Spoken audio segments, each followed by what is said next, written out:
Hello, thanks for joining me for your in-depth monthly horoscope for February for the Sun and the Ascendant. If you have yet to subscribe to my channel, please click or tap on the bell notification symbol.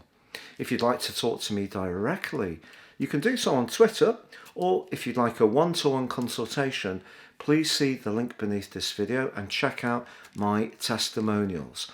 Also, if you want an immediate analysis of what the future holds for you based on your time, date and place of birth, my affordable written reports, you can get 30% off on a special offer. If you get your character analysis too, please see the link beneath this video as well. Hello Capricorn, and welcome to your in-depth horoscope forecast for February. A tremendous event announces the arrival of the new month, with Venus, the planet of love and attraction, moving into your second solar house. This is really lovely. This is because not only does Venus rule attraction, it also rules money. And the second house is very much to do with everyday finances. Now, we have got some contraindications on this month for you in this regard, not least that Mercury, the planet of communication, is tracking backwards in your second solar house through to the 21st.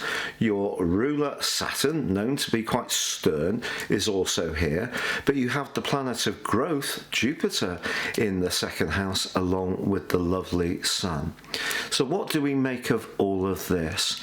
Well, I think essentially it's a good news story overall. Venus moving into the second solar house often almost immediately coincides with some kind of windfall or improvement, some kind of payment coming through. Now, of course, these are very difficult times for very many people. So I am not trivializing where things stand, but I think in general, if you've been working on something, and perhaps over the last couple of years, which is very much to do with shaping your talents in a way that has required an awful amount of investment of time, energy, commitment and flair, you're on the cusp of seeing the rewards for this. But it doesn't mean to say that it's all going to flow in exactly as you want. Not everybody can win the lottery, and there are some headwinds. The biggest headwind, perhaps, is the fact that the Sun is in a right angle with Mars, and this goes on for the first 10 days. This is suggesting that if money does come in, don't be too quick, too impulsive to splash it out. So that combination can see us a bit risk embracing. We may decide to go against our normal cautionary energies and be a bit bolder. And sometimes it's important to be bold. Otherwise, opportunities would never emerge if we always erred on the side of caution. But there's also your ruler Saturn, and that's in a right angle with Uranus, the planet of surprises, for the whole of this month. And Uranus and Mars being in your fifth house, which is about risk, it's about self-expression, it's about romance, it's about being much more gung-ho. The right angle between them and the energies located in your second house suggests you can't splash out too free and easily. Also be aware of spoiling somebody that you're close to. Now, from the 3rd through to the 9th, Venus is crunch tackled by Saturn, and it just suggests that as much as money can come in, so can a cost. Or perhaps if money does come in, Saturn gives you a little reminder to be cautious with your gains. But it's also true that from the 4th to the 10th, Venus is squaring up to Uranus too, and that is a very impulsive energy. But it could also see you deciding to reach out to that person that you've spotted online that really takes your fancy. It could mean that you want to push out in some way, do something a bit more daring do, and it could be around a relationship. So if your tie has become a little bit mundane and predictable, perhaps lockdown conditions aren't helping that, if you can try to do something a little bit different, reimagine how you can approach things, it can definitely be very uplifting. But Mercury retrograde through through to the 21st suggests money that's owed to you could be late in coming in, or it's important to check the small print receipts, invoices, if you're spending any money, because some kind of mistake or error could be made and not by you. But the thing we can do with Mercury retrograde is micromanage the things we can influence, and it could be a time to actually find some greater economies from your budget. And Mercury is about thinking, and it's about research and information. So of course, in the sign of Aquarius, which is very future orientated, an ideal time to get online and dig around and see what deals you can uncover. So Mercury retrograde doesn't have to be entirely negative. Now, it is true by the 8th, the retreating Mercury meets the advancing Sun. This could be a moment when you actually have a real spark of ingenuity about how you can do something different with your resources. But it's also true that by the 11th we have a new moon. But this new moon forges a formidable link. It's subtle but powerful, with Pluto still in your sign.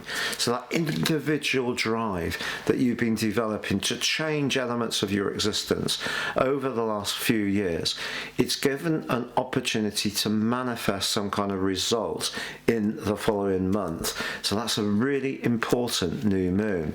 It's also augmented by a wonderful conjunction between Venus and Jupiter, known as the Lesser and Greater Benefics. So a great opportunity. Something can happen around that second week which absolutely thrills you. Also, Mars in your 5th house of romance and passion is linking beautifully to Neptune in your sector of everyday communications. If you've got something to say to someone and it's coming from your heart and it's coming with real conviction and it's something that you want to be both passionate but sensitive about, that's a wonderful combination. The 18th, however, does see the Sun travel into your 3rd house. It's very Gemini-like and picks up speed here. You may feel more active, physically active or restless. It is true that Mercury ends its retrograde on the 21st but doesn't come out of shadow until the 13th of March.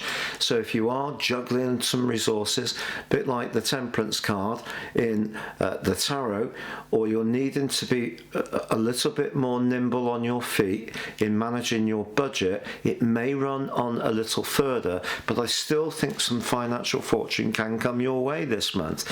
And the Sun moving into this area is going to switch on your mind. You're going to be stepping up a pace in terms of your speed of thought. But with Venus moving here on the 25th, also, it's not just what you say that can be so influential in the following days, it can also be how you say it. And that earthiness that's part of your magic and mystique can be also emphasized by Venus being in this area. A great time to mend fences if there's been strains with a sibling or a neighbour. It is true, however, that there is a full moon in your sister Earth sign of Virgo on the 27th. Now, of course, the Sun is opposite in Pisces, so it's almost like, is there something that's changing and evolving in your life, but someone close to you thinks it's happening too quickly, or is it you who feels that it's like the chariot car in tarot? You're sort of racing along and it feels a bit wild and a bit out of control. And that's because the 3rd and 9th house do represent transport, and Uranus represents being a bit more free-spirited, perhaps even to the point of driving a little too quickly, because we want to get the thrill of life. So even though you're someone with a huge appreciation of stability, of security, of being very strident and applied in your approach, Uranus is pushing you to walk a little bit on the wild side. So on the back of this particular full moon, that could trigger an exciting conversation, debate, connection, but it may push you to do something a little bit out of your comfort zone too. It's been a real pleasure being with you, Capricorn. Please stay safe, take care, and goodbye.